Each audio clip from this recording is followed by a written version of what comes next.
So in this video, we're going to be making these little rustic beauties and this little game. So you're going to need tin cans, you know, whatever sizes, whatever. And this is the best way that I've found to get this glue off is just to chunk it off. Be careful and don't cut yourself, but this is the easiest way I found to get it off. I tried sanding, that didn't do anything, so I got all my glue off and, well, at least I thought I did. So I'm just going to wipe it down. And if there's anything left, I'll just sand it just lightly. But I'm going to give this a coat of Waverly's Pumpkin. And I'm using a sponge brush because I don't want brush strokes. When I used a brush on some, it just put like, I don't know, left streaks in it and stuff. And even when I did it over, it had streaks. So to me, just using sponge brushes and pouncing it on is the best way. You do what you want to do. So I'm just going to stick my hand in here and I'm going to start pouncing away. And be careful you don't get cut. If you want to, you could put tape on the inside. I'll give it 2 coats and that is that. So now I'm going to take my Antique Wax by Waverly. And I am going to put it on my brush and pounce it off. And I want lines in this. You know, just to give it a little definition and some extra color. You don't have to do this if you don't want to, but I am seriously just going to distress this thing. Just because I think it looks better that way. But you do whatever you want to do, okay? So now that I've got it distressed. Lord, I done forgot. I'm going to put hot glue on here. Y'all, I ran out of glue stick, okay? The struggle here. I ran out of glue stick, so I put another glue stick in. And then what I had already glued down melted. So I'm just going to take my heat gun and I'm going to heat up my glue again, okay?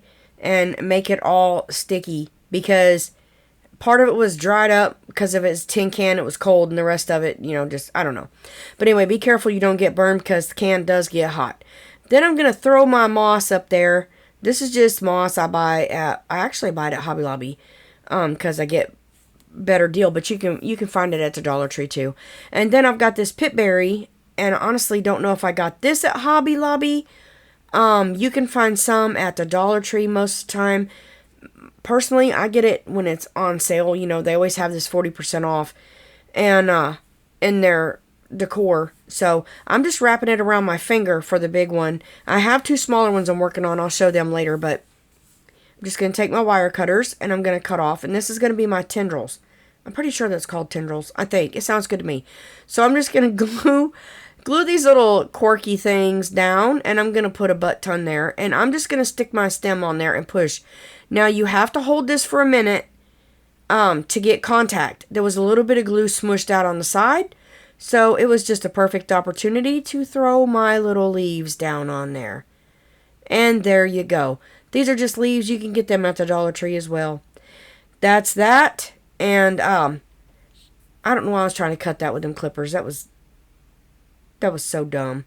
But anyway, you could trim your hair, grass, moss, whatever.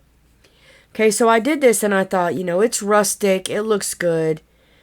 But I wanted a little something on the can. They just look too plain. And I had a bunch of these rub-on transfers. So I'm just going to cut some out. And I'm going to show you how it's the easiest way I have found to put them on a can, okay, with all those little ridges. So let me just cut these out and I'll show you here. I got the can. I got my little makeshift holder here. I'm going to set my transfer down. Now hold it. Now this tool right here from the Dollar Tree, you can actually see it coming off as I am just rubbing. It's not hard, I'm just rubbing it. And it just like sucks down on the thing. Now this was the hardest part. Sorry, I had to turn a song up. It was the hardest part right here. So you just scratch it a little more. Make sure you don't scratch your can. You will scratch paint off. Pull up slightly. If it's not coming up, rub it down.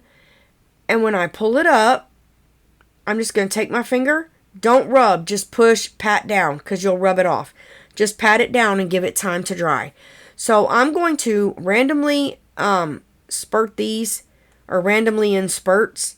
I'm just going to I'm going to put these on in random spaces. I don't even know what I'm trying to say.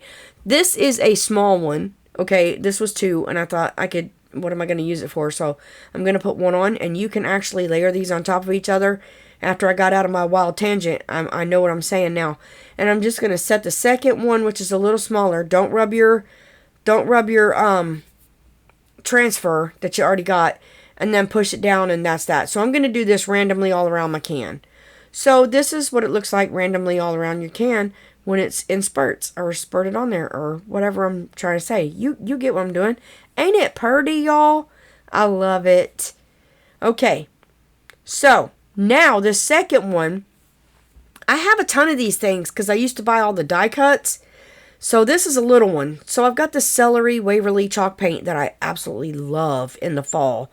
And I'm going to paint inside and outside and the bottom of this. Make sure you get in your corners pretty good. And then I distressed it with sandpaper, okay? I just sanded it and made it look distressed. Now I had to have 2 packs of these because I was just one shy. Like seriously, one shy. So I got these at the Dollar Tree. And you can buy whatever. There's mushrooms and all kinds of things. I'm just going to do pumpkins and apples, okay? And this is going to be a little tic-tac-toe game if you haven't already guessed it. So I'm going to paint some. Now I swap them. Now why I did this, I don't know. I could just stole one from the other side. Look, I don't know what I was thinking. I don't know. I could have just took one. I'm crazy. So I'm holding on to the stem. And you want to paint the bottom first. Okay, paint the bottom first. And it'll pretty much dry while you're painting the rest of it. Actually, paint the top first. Then hold your stem. Then paint the bottom. And then paint around. And everything will be dry and you can set it down. I know what I'm saying. So now I'm going to take burnt umber and this itty bitty makeup brush. And I'm just going to carefully paint my stem. Okay?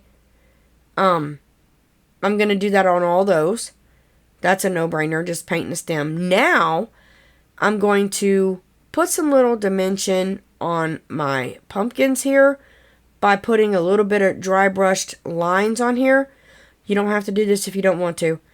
I just put them on and then kind of rub them off. And on the apples, I'm just going to take and highlight some spots on here. Like, I don't want rotten apples, you know, but I'm just making them a little, I don't know. You don't even have to do it if you don't want to, okay? So here it is, my little tic-tac-toe game. Ain't that cute, y'all? My grandkids are going to love to play. If they can do colors, he's 6. So this is going to be fun.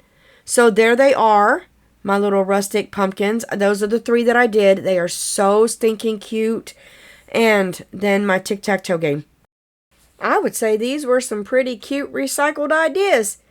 And that is so cute. That is so cute. Anyways, thank you all for watching. You are a blessing. Until next time, goodbye.